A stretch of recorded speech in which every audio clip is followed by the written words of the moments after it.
नमस्कार, राधे राधे। एस्ट्रो वरदान चैनल पर आप सभी लोगों का स्वागत है। आइए आज हम बात करते हैं उपायों को लेकर। यदि कुछ ग्रह हमें परेशानी क्रिएट कर रहे हैं या हमें उनकी वजह से कुछ दिक्कतें आ रही हैं, तो हम कैसे उपाय करें जिससे कि हम उसके दुष्प्रभावों को कम कर सकें। तो सबसे पहले यदि हम बात करते हैं, अगर कोई ग्रह जल तत्व की राशि में बैठा है, जल तत्व राशियां होती हैं 4, 8 और 12। 4 यानी कर्क राशि, 8 यानी कि वृश्चिक राशि और 12 यानी कि मीन राशि।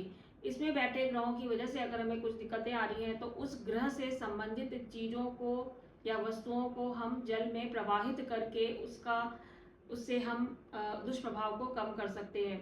इसी तरीके से यदि हम बात करें अग्नि तत्व की राशियों में अगर कोई ग्रह बैठा है और उसकी वजह से हमें कुछ दिक्कतें आ रही हैं, तो 1, 5, 9 यानी मेष राशि, सिंह राशि और धनु राशि, इसमें बैठे ग्रहों की वजह से यदि हमें कुछ दिक्कतें आ रही हैं, तो हम हवन द्वारा उपाय करके उसके दुष्प्रभावों को कुछ कम कर सकते हैं। इसी तरीके से यदि हम बात करते हैं वायु तत्व की राशियों में अगर कोई ग्रह बैठा है और उसकी वजह से हमें परेशानियां आ रही हैं, वायु तत्व की राशियां होती हैं 3, 7 और 11। 3 यानी मिथुन राशि, 7 यानी तुला राशि और 11 यानी कि कुंभ राशि।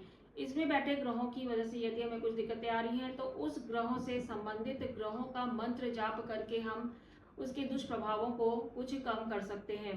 और यदि हम बात करते हैं पृथ्वी तत्व की राशियां यानी कि 2, 6 और 10, तो इसमें बैठे ग्रहों की वजह से अगर हमें दिक्कत आ रही है, तो हम उन वस्तुओं का दान कर सकते हैं और दान करके उनके दुष्प्रभावों को हम दूर कर सकते हैं।